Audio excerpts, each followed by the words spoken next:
Hi friends, വീഡിയോയിലേക്ക് സ്വാഗതം. ഒന്നാം ചലന നിയമം എന്താണെന്ന് നോക്കാം. അസന്തുലിതമായ ഒരു ബാഹ്യബലം പ്രയോഗിക്കുന്നത് വരെ ഓരോ വസ്തുവും അതിൻ്റെ സ്ഥിരാവസ്ഥയിലോ നേർരേഖ സമചലനത്തിലോ തുടരുന്നതാണ് ഒന്നാം ചലന നിയമത്തിൽ പറയുന്നത് കേട്ടോ. അപ്പോൾ ഈ ജഡത്വ നിയമം എന്ന് പറയുന്നത് എന്താ വെച്ചാൽ ഒന്നാം ചലന നിയമമാണ് ജഡത്വ നിയമം എന്ന് അറിയപ്പെടുന്നത്. നിശ്ചല ജഡത്വം എന്താണെന്ന് നോക്കാം. ഒരു വസ്തുവിൻ്റെ നിശ്ചലാവസ്ഥയ്ക്ക് മാറ്റം വരുത്താനുള്ള കഴിവില്ലായ്മയാണ് നിശ്ചല ജഡത്വം. അപ്പോൾ എന്താണ്?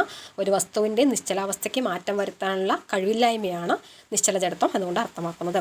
ഉദാഹരണം, മാവിൻ കൊമ്പ് പെട്ടെന്ന് കുലുക്കുമ്പോൾ മാങ്ങ ഞെട്ടറ്റ് വീഴുന്നത് എന്തിന് ഉദാഹരണമാണെന്ന് ചോദിച്ചാൽ നിശ്ചല ജഡത്വത്തിന് ഉദാഹരണമാണ്.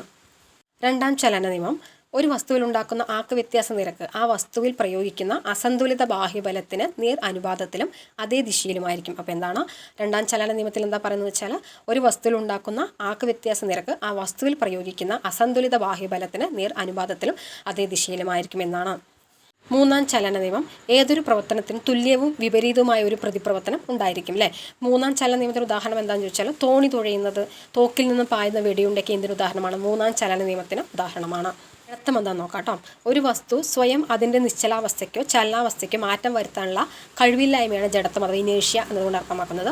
ഒരു വസ്തുവിൻ്റെ മാസ് കൂടുന്നതനുസരിച്ച് അതിൻ്റെ ജഡത്വവും കൂടുന്നു. ജഡത്വ നിയമം ആവിഷ്കരിച്ചത് ഗലീലിയോ ഗലീലിയാണ്. അപ്പോൾ ആരാണ് ജഡത്വ നിയമം ആവിഷ്കരിച്ചത് ചോദിച്ചാൽ ഗലീലിയോ ഗലീലിയാണ്. ചലന ജഡത്വം എന്താണെന്ന് നോക്കാം.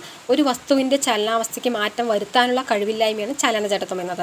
ഉദാഹരണം, സ്വിച്ച് ഓഫ് ചെയ്ത ശേഷം ഫാൻ അല്പനേരം കൂടി കറങ്ങുന്നത് എന്തൊരു ഉദാഹരണമാണ്? ചലന ജഡത്വത്തിന് ഉദാഹരണമാണ്. വേഗത്തിൽ ഓടിക്കൊണ്ടിരിക്കുന്ന ഒരു ബസ് പെട്ടെന്ന് നിർത്തിയാൽ നിൽക്കുന്ന യാത്രക്കാർ മുന്നോട്ട് വീഴുന്നു. ഇതും എന്തൊരു ഉദാഹരണമാണ്? ചലന ജഡത്വത്തിന് ഉദാഹരണമാണ്. ആക്കം എന്താണെന്ന് നോക്കാം. ചലിക്കുന്ന വസ്തുക്കൾക്ക് മറ്റു വസ്തുക്കളിൽ ആഘാതമേൽപ്പിക്കാനുള്ള കഴിവാണ് ആക്കം എന്നതുകൊണ്ട് അർത്ഥമാക്കുന്നത്.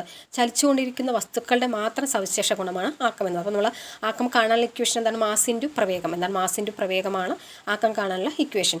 ആക്കത്തിൻ്റെ യൂണിറ്റ് എന്നത് kg/s ആണ്. എന്നാൽ kg/s ആണ്. ആവേഗബലം എന്താണെന്ന് നോക്കാം. ഒരു ചെറിയ സമയത്തേക്ക് പ്രയോഗിക്കുന്ന വലിയ ബലമാണ് ആവേഗബലം. എന്താണ്? ഒരു ചെറിയ സമയത്തേക്ക് പ്രയോഗിക്കുന്ന വലിയ ബലമാണ് ആവേഗബലം എന്നുകൊണ്ട് അർത്ഥമാക്കുന്നത്. ആവേഗം കാണാൻ ഇക്വേഷൻ ബലം ഇൻറ്റു സമയം. എന്താണ്? ബലം ഇൻറ്റു സമയമാണ്. ഉദാഹരണം, ക്രിക്കറ്റ് പന്ത് പിടിക്കുമ്പോൾ കൈ പിറകോട്ട് വലിച്ച് കൈയും പന്തും സമ്പർക്കത്തിലുള്ള സമയം ദീർഘിപ്പിക്കുന്നു. അതൊക്കെ എന്തൊരു ഉദാഹരണമാണ്? ആവേഗബലത്തിന് ഉദാഹരണമാണ്.